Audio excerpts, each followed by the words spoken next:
My name is Gil Freed, and I am the author of the book that you're using, Managing Sport Facilities. I have used other people to give background information on a number of the different chapters, but I'm providing you with an overview of the legal chapter because I used to be an attorney and am still actively involved in the legal field, so I can give you a very good perspective from my years of working in that field. Now, we start taking a look at sport facility management and legal issues that might be found therein. It is very broad. As covered in a number of the earlier chapters, there are a lot of different issues such as zoning issues, contract law, there's safety issues, and we're going to be covering a number of those issues as we move forward in this chapter. I'm going to walk you through the chapter, so I'm going to be starting with the typical issues that we might face, which are going to be tort law related issues, followed by contract law, then looking at employment law, and then some of the other issues like property law and contract law.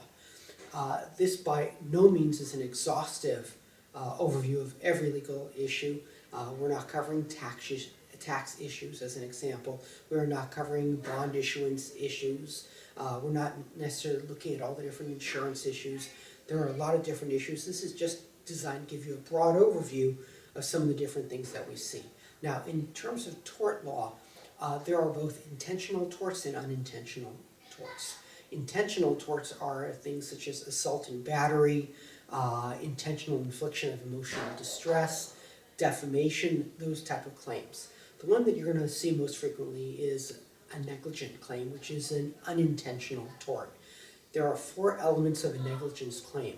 There's duty, breach of duty, proximate cause, and injury.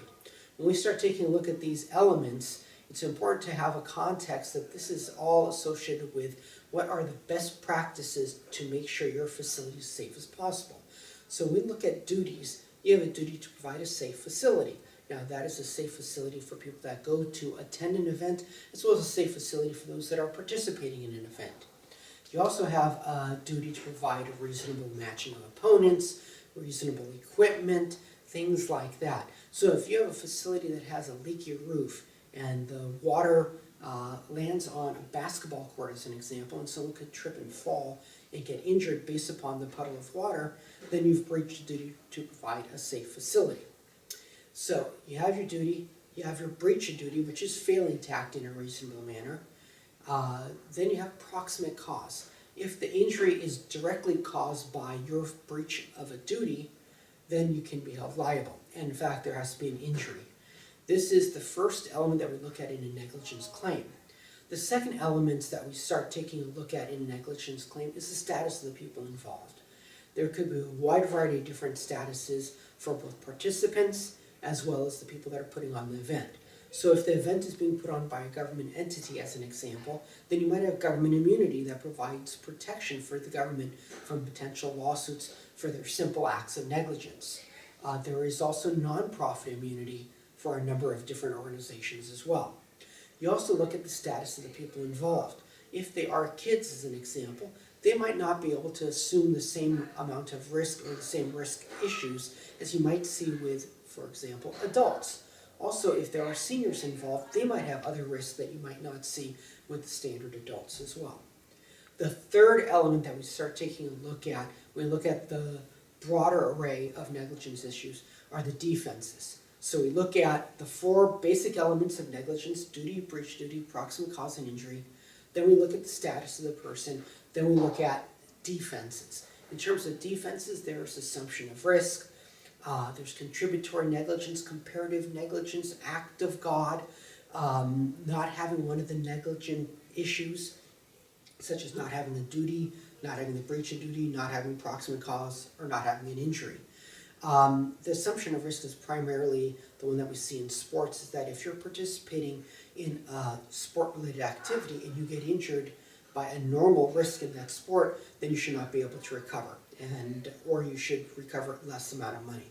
So that is the area of tort law, which we see quite a bit, and we see it with people getting injured running to bases at a baseball field, people falling on bleachers, crowd-related issues, whatever it might be. Those are the type of cases that you might see in terms of negligence.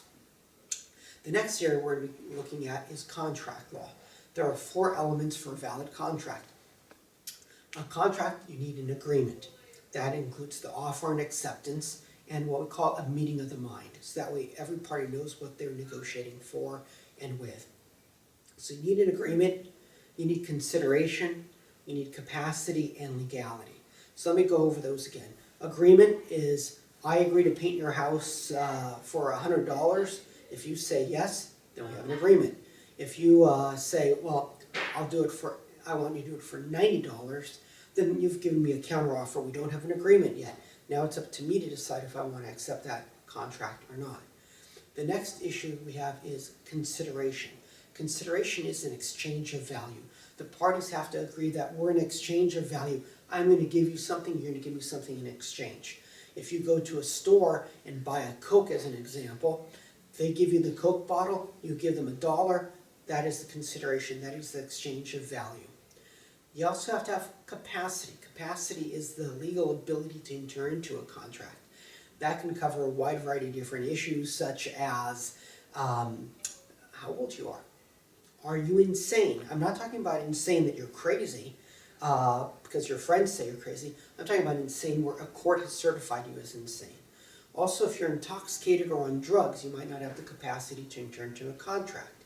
The primary one we see in sports deals with youth. If you're under the age of 18, you're not necessarily able to enter into a contract, and as such, you might have a situation where they might ask for a signature of an adult to allow you to participate in an event.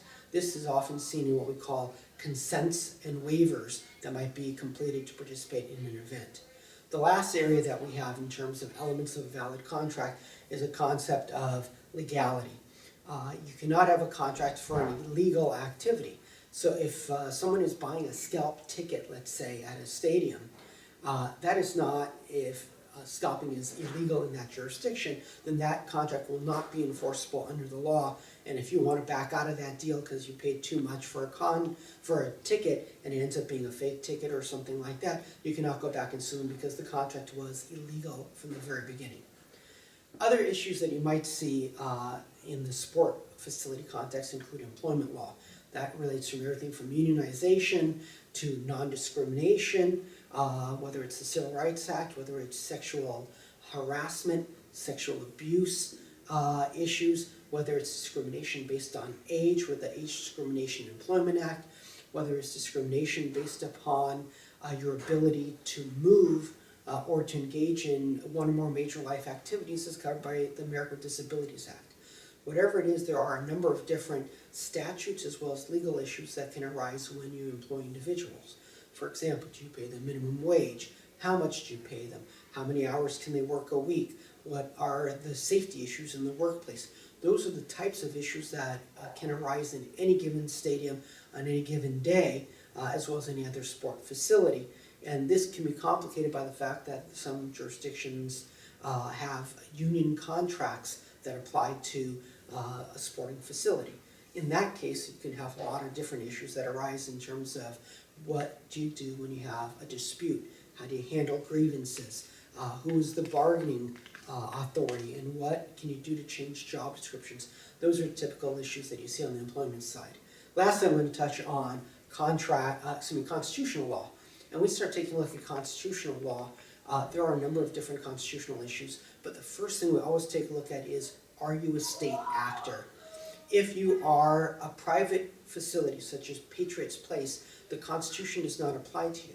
However, if you are a publicly owned or built facility, then the Constitution will probably apply to you, and then you have to give constitutional rights. That could be First Amendment rights, such as freedom of speech, freedom from religion. It could be freedom of the press. You could also have issues such as search and seizure and whether or not someone can open your lockers. Most importantly, while those are all major constitutional rights, you also have the equal protection due process of the law, which means that you have to treat people equally in the eyes of the law and in the eyes of how you allow them to use and go to your facility. This was a very quick rundown. I know it went super fast, but I'm hoping that this can give you some idea of some of the different legal issues that arise, and I hope that you enjoy reading this chapter. Thank you so much, and enjoy the rest of your day. Bye-bye.